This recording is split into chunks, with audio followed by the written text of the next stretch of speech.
obviously you want some balance there. So Yep. you're not nervous at all about that type of game script?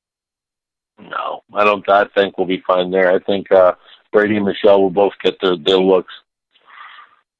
Now, I'm not looking for that typical Le'Veon Bell floor that you get from his catches. I think Belichick is really going to be lasered in on getting his athletic linebackers like Kyle Van Noy, Hightower, and Jamie Collins. I think they're going to be blanketing Bell all day and making Luke Falk push it down the field. Jamie Collins is one of the best coverage linebackers in the league, so I wouldn't doubt Belichick's going to do that. So obviously, if you have Bell, you have to play him. I mean, I doubt there's anyone on your bench that you're going to be playing over Bell today, but just, really temper your expectations in this matchup. Patriots are 21.5-point favorites. I expect them to cover. Yeah, I do too. Let's move on to this game. Pretty interesting. You got Kyler Murray at home hosting the Carolina Panthers, who will be without Cam Newton this week. So that's huge. Kyle Allen steps in. There's a pretty interesting storyline to this game college-wise. You had Kyle Allen playing at Texas A&M, Kyler Murray coming in. They're competing. Kyle Allen wins the job. Kyler Murray transfers to Oklahoma, and the rest is history. So now you have somewhat of a revenge game, I guess you could say, if Murray takes down Kyle Allen, So that'll be fun to see the interaction between those two during the game. I'm sure there's going to be plenty of cameras on them. But, yeah, you have Cam Newton out, so yikes for the Panthers. If you're a Christian McCaffrey owner, again, same thing with Le'Veon Bell. It's not like you're not playing him, but I would look for an ugly day out of McCaffrey, who really gets a lot of big runs on the read option stuff when the DN, is frozen there and he can just burst up the middle. And then obviously you have the chemistry between those two when McCaffrey goes out for passes. As soon as he breaks, the ball's right there. So we'll see if that's that same type of thing with Allen. I'm sure Arizona's defense is going to be clamping down hard on McCaffrey. So it's going to be tough to shake loose. I can see a guy like Curtis Samuel or DJ Moore getting loose, vertical. But the question is, then, is Allen going to hit them for the open opportunities I'm sure they're going to have? If you have DJ Moore, I would think he's going to be a flex type of play today. I'd be a little more nervous about Curtis Samuel. I'd be a little nervous about Greg Olsen as well, who should see a lot of targets, but is dealing with a back injury. So, it's the type of thing where one shot and he could be out. But on Arizona's side of the ball, I love Larry Fitzgerald this week. You got to roll him out. I could see another 100-yard performance for Larry Legend. And, Kyler Murray owners, just be patient. This might not be the week with Luke Kuechly floating around the middle of the field and probably spying him, but you're going to play Kyler Murray. You're going to play Larry Fitzgerald. David Johnson has been, the David Johnson of last year, to where it doesn't look pretty, but he's still getting you the points you need. He's been, like I said, quietly efficient. So you're rolling those three guys out there for Arizona. I'm not sure Christian Kirk is a good play. He hasn't really been all year. But hopefully he can develop down the road. Arizona's favored by 2 in this game, and actually I think they're going to cover that. I think they win by 10. Yeah, I think Arizona definitely covers the 2-point spread. I don't think that they're going to squander that at all. Kyle Allen, first start. I mean, you got T. Sizzle and Chandler Jones coming after you. Nothing like facing 2 elite pass rusher. Well, I wouldn't say T. Sizzle's elite anymore, but he still knows how to get it done. So, I think Arizona covers it. I think that Kyler gets more comfortable in the offense, and they get rolling. Upset of the week, guys, in my picks. This is upset of the week. Arizona doesn't cover it. They upset the Carolina Panthers this week, and Kyler Murray has a big day. Big day. Yeah, and too much pressure like with the new quarterback on the defense, and I think that it's going to give a lot of extra opportunities. That Arizona defense, when it gets its opportunities, it's still decent. Like you guys just said, there's some players there. I think this is the upset of the week, guys. I don't think anybody sees this one coming. And Kyler Murray's shown that he can do some things. Like, he's a rookie, but he can do some things. He's a better quarterback than the other guy quarterback in the other team. Let's put it like that. Cardinals are the favorite team. Yeah, No, and you no. guys did a. It's an upset. They're upsetting them. But no, they're -2 at home. They're the favorite team. I don't want to get caught up on this. That's You guys Vegas. transitioned me perfectly into a fantasy topic, which was if you had to stream a defense this week, and I did, who to go with, because you had this game, Arizona taking on Kyle Allen, or I could have chosen the Buccaneers hosting Daniel Jones, or I could have chosen the 49ers hosting Mason Rudolph. I felt like the Cardinals were the safest play because, like you said, D, you got T. Sizzle and Chandler Jones, and I just felt like I think they're going to feast. Yeah, I just think this is the best matchup. So if you are out there, if you're having to stream a defense like I did this week, I chose the Cardinals, but I also can't blame you if you go with the Bucks or the 49ers at home. All good plays. Interesting streaming week this week for defense. I would go with the Cardinals. I think the Mason Rudolph and his red nose leads Santa Slay to a victory. I think. I also think Daniel Jones. I don't even want to hear this, but I think he might be. It for New York. I was aboard the Daniel Jones train and the Mason Rudolph train once they got announced. So I am. They actually said it. Yeah, I like him. I mean, Daniel Jones gives a whole new feel to the offense.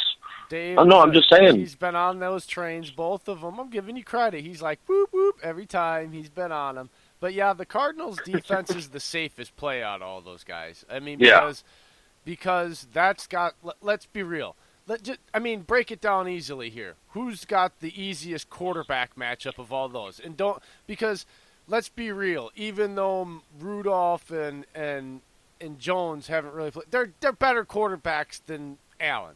And so is Murray. So, out of all the guys, Cardinals have the easiest quarterback matchup, and so, therefore, they have an easier job because they have less things to worry about. And it doesn't mean that he's not going to have moments, but that's just the way I look at it. Like, it's just who's got the easiest quarterback matchup. You got to go with the Cardinals on this one. Watch Allen just disgrace us all and put up like a huge day. It would be exactly, typical that's of that. The other thing. Yeah. And the Cardinals are still missing their top two cornerbacks. They're starting rookie cornerback Byron Murphy on the outside, so that was another thing that kind of factored into it. But I do think the pass rush ultimately is what's going to get there, and Chandler Jones will get it done. But you're right. I also wouldn't be surprised to see Kyle Allen sling a touchdown, and we're all thinking, "Oh crap, we got it wrong." Moving on to we might as well just don't move on to the Giants game then. We got the Giants going to Tampa Bay, taking on the Buccaneers with rookie quarterback, 6th overall pick Daniel Jones. Here he is. Time to put it out there and see what he can do. He's got Sterling Shepard back in the lineup, but he won't have Cody Latimer. So we'll see. Saquon Barkley, obviously you have to play him. You paid up for him. You likely drafted him 1st overall, so there's no way you're not playing Saquon. You're playing Evan Ingram. I think he could look to have a pretty good week, as well as Sterling Shepard. Sterling Shepard's a guy who's going to give you a flex type of week. But, Buccaneers are... I think Evan Ingram's going to have a day. If you go look at what Greg Olsen did against the Bucs, even though the Panthers lost, he still had a good game.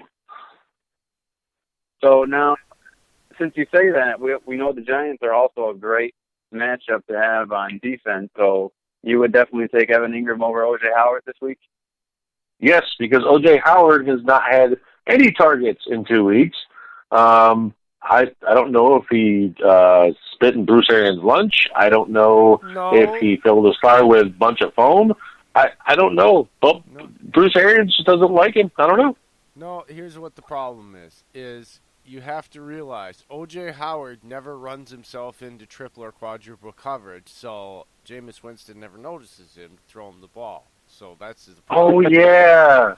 I forgot. Yeah, sorry about that. That's some good all-22 analysis.